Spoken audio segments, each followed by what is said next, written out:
Hi folks, this week we're going to begin working in Photoshop. So to begin, I want to talk about vectors versus pixels. So with Photoshop, we're working with pixels. And pixels, let me move this image here, sorry. Pixels are the little squares that when you see, you can see this picture down in the bottom, the middle, the 25 dpi. That is a blurry picture. You have seen this on the internet very often where something's just all these little pixels.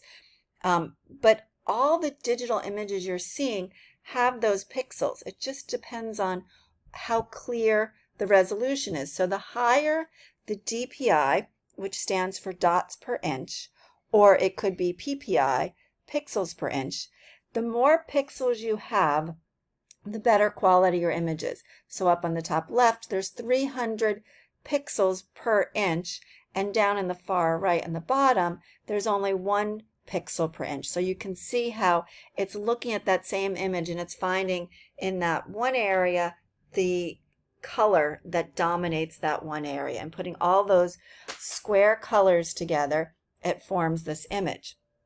So these are pixels, and this is what Photoshop uses. The difference with Illustrator and InDesign, which what we were just doing, is it's used with points, curves, and lines, and it's a mathematical equation that forms the image so that you can draw what you see on the screen here. And if you want to make it really small so it fits on the cap of a bottle, you can do that. Or you can tell the image that you want to make it larger, which you've been doing in InDesign. You can make it larger, and you can make it so large that it can be on the side of a truck. So if you see a FedEx truck go by with the logo, it's really clean and precise. Where if you see a big truck go by that has a photograph of a Broadway play, it might be really pixelated because it's not drawn with vectors and creating this nice clean image.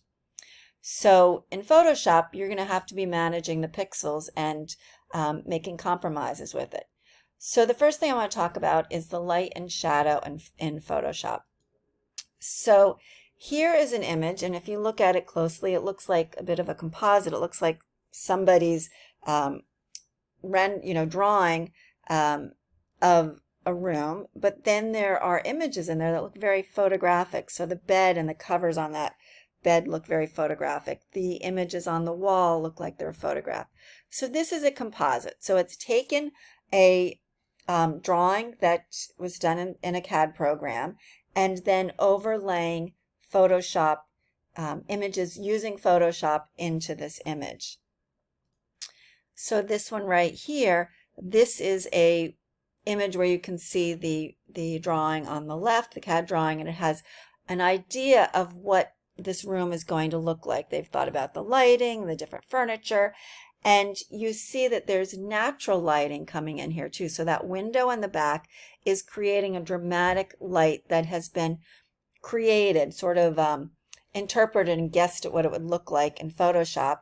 And then you see those black lights on the left, you know, that's been taken a picture of that same image of that lamp, and it's sort of made a copy of it and dulled it out so it looks like a shadow. But on the right, when you see the real room, that's not actually how the shadows work.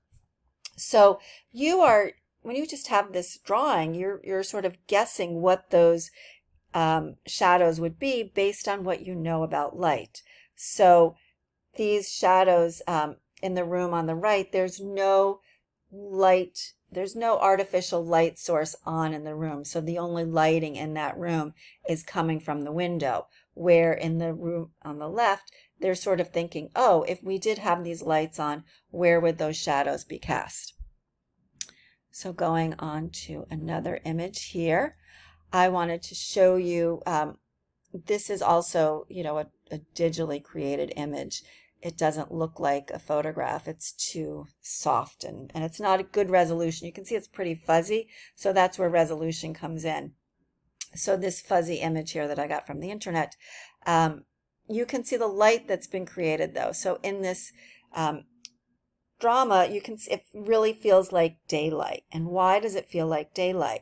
It feels like daylight because there's a really harsh contrast between the where the shadow is and where the light is. So if I move to this next image here, you see we've got some daylight coming in, but there's also a variety of lighting sources in this room.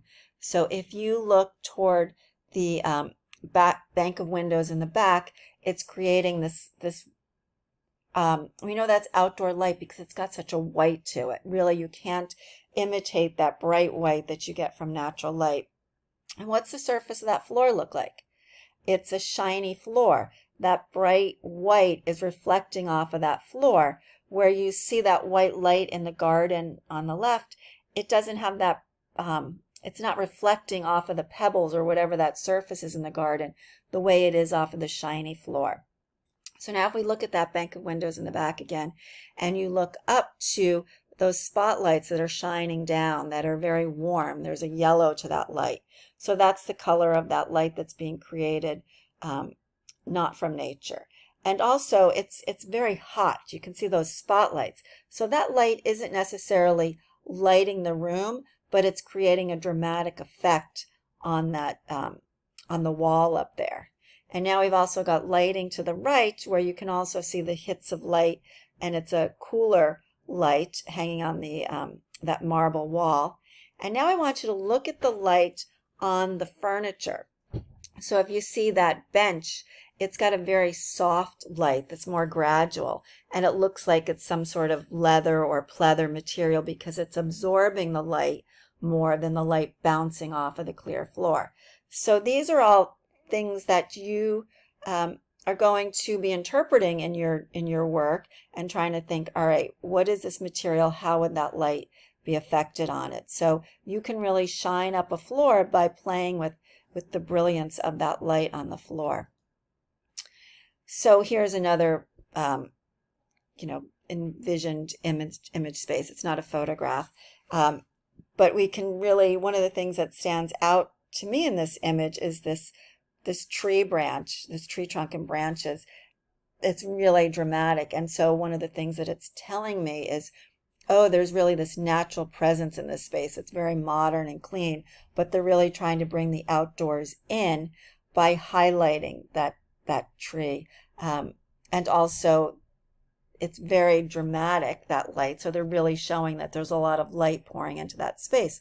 So these are ways that you can manipulate an image to really have the viewer focus on what it is that you want your story to be about. So taking first steps first, what we're going to do is you are going to be given image of this room, and the resolution on this room isn't very great. I'm going to have you increase the resolution. We'll talk about that in the demonstration. And you can see this bench back there. So that bench, the light on that bench is absorbed. That bench was added in from another image. So you're going to take this room, you're going to put in the bench, and you're going to put in the rug. But you didn't know that these were a composite first seeing this. So this bench was added.